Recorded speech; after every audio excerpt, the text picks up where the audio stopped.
दोस्तों नमस्कार, प्रणाम, सत श्री अकाल। दोस्तों आज मैं फिर से बात करना चाहता हूं भारतीय जनता पार्टी के उत्तर प्रदेश और कांग्रेस, उत्तर प्रदेश सरकार और कांग्रेस के नेतृत्व में कहीं न कहीं कुछ न कुछ गड़बड़ जरूर चल रही है। ये जैसे कि बहुत सारे वरिष्ठ पत्रकारों के द्वारा विवेचना हो रही है। संघ के बहुत बड़े बड़े कार्यकर्ता उत्तर प्रदेश में प्रवास करते हैं, फिर वो केंद्र सरकार में जो बड़े नेता हैं, मोदी जी, नड्डा जी, देश के गृह मंत्री अमित शाह जी, इनसे चर्चा करते हैं और बाद में वही होता है जैसे जब सपा टूटने कगार पे थी तो लास्ट तक भी समाजवादी पार्टी प्रवक्ता थे यही कहते रहते थे कि नहीं, कुछ भी नहीं, बड़ा परिवार है और बड़ा संगठन है, बड़ा परिवार है, कोई मतभेद नहीं है हमारे शिवपाल जी के बीच में और हम सभी एक होकर के चुनाव लड़ेंगे। और अच्छा, ये करना भी चाहिए, खैर ये चीज़ जनता के बीच में नहीं जानी चाहिए, लेकिन नतीजा वही हुआ जिसको कि जनता या वरिष्ठ पत्रकार पूर्वानुमान लगा रहे थे। समाजवादी पार्टी दो भाग हुई।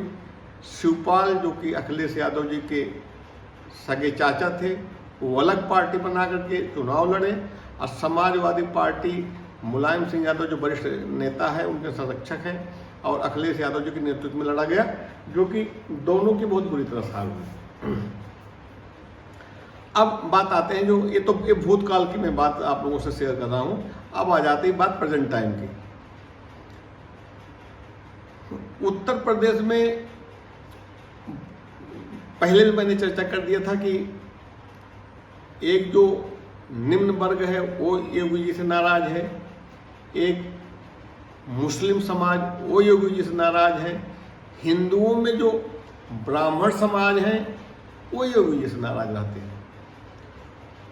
अब ऐसा है कि नहीं, लेकिन उनके अंदर एक बात होती है कि कहीं न कहीं उनके अंदर, क्योंकि राजपूत समाज से आते हैं, कि ठाकुरवाद है कि नहीं है, वो एक अलग मैटर है। लेकिन जो एक आम चर्चित भाषा में लोग बोल देते हैं कि भाई योगी जी के अंदर ठाकुरवाद है, हालांकि वो संत समाज से आते हैं, तो मुझे नहीं लगता कि वो किसी भी प्रकार का वाद विवाद किसी भी जाति धर्म को लेकर करते होंगे। अब दूसरी आ जाती जो मेन मुद्दा है कि केंद्र सरकार बना उत्तर प्रदेश। मैंने पहले वीडियो में डाल दिया था, उत्तर प्रदेश एक हमारे देश का जनसंख्या के हिसाब से सबसे बड़ा प्रदेश है, लगभग 26 करोड़ से ज्यादा वोटर है वहां। इतने बड़े प्रदेश का नेतृत्व करने वाला आदमी प्रधानमंत्री का दावेदार निचोड़ली हो जाता है। अब दूसरी चीज, एक जो मोदी जी बैठे हुए हिंदूवादी नेता के रूप में इनका वर्चस्व रहा कि हिंदूवादी नेता, कट्टर हिंदू समर्थक। लेकिन एक चीज मैंने देखा कि लोहा लोहे को भी काटता है। योगी जी उनसे बड़े हिंदू के समर्थक, योगी जी उनसे बड़े हिंदूवादी नेता। उन्होंने हिंदू युवा वाहिनी के ऑलरेडी में प्रेसिडेंट हैं, संरक्षक हैं, गुरु गोरखधाम के प्रेसिडेंट हैं, अध्यक्ष हैं, इतने बड़े पीठ के, फिर इतने बड़े सूबे के चीफ मिनिस्टर, मुख्यमंत्री जी। और मैं अपनी तरफ से आज, क्योंकि योगी आदित्यनाथ जी जो उत्तर प्रदेश इतने बड़े सूबे के मुख्यमंत्री जी, उनका आज जन्मदिन है और मैं उनको तहे दिल से बधाई देता हूं, बहुत बहुत बधाई। और प्रदेश का ऐसा नेतृत्व जो विकास के पथ पे आगे बढ़ता रहे आपके नेतृत्व में, ऐसी मेरी कामना, शुभकामना आपके लिए। अब जो सबसे बड़ा पेच है वो यहाँ आगे फंसता दोस्तों, कि देश का मुखिया मतलब आदरणीय प्रधानमंत्री नरेंद्र मोदी जी ट्विटर पे एक छोटे से नहीं, लेकिन जो मोस्टली सांसद होते हैं या केंद्रीय मंत्री होते हैं या किसी प्रदेश के मुख्यमंत्री होते हैं बीजेपी शासित, या कांग्रेस के जो बड़े नेता हो जैसे राहुल गांधी को भी वो बधाई दे देते हैं जन्मदिन पर। लेकिन आज अभी तक लगभग 8:45 बज गए, रात का समय है, अभी तक मोदी जी का कोई भी ट्वीट बधाई संदेश के रूप में योगी जी के लिए नहीं आया। तो ये मेरा बताने का उद्देश्य ये है कि कहीं न कहीं कुछ न कुछ है दाल में काला, जिसको कि चाहे केंद्रीय नेतृत्व छुपा रहा हो या प्रदेश नेतृत्व छुपा रहा हो।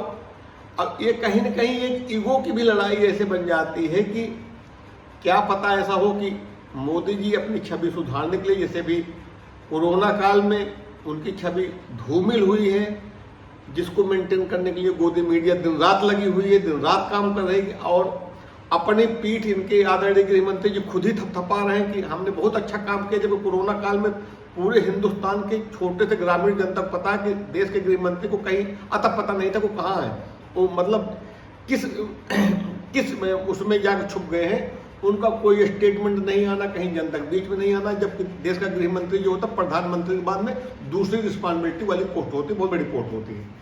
लेकिन पूरा कोरोना काल जब पीक पे था, जब लोग बाग बिना ऑक्सीजन के, बिना इंजेक्शन के, बिना वेंटिलेटर के, बिना आईसीयू बेड के मर रहे थे, जब आदरणीय गृह मंत्री जी का कहीं अता पता नहीं था। ये सच्चाई पूरा देश जानता है।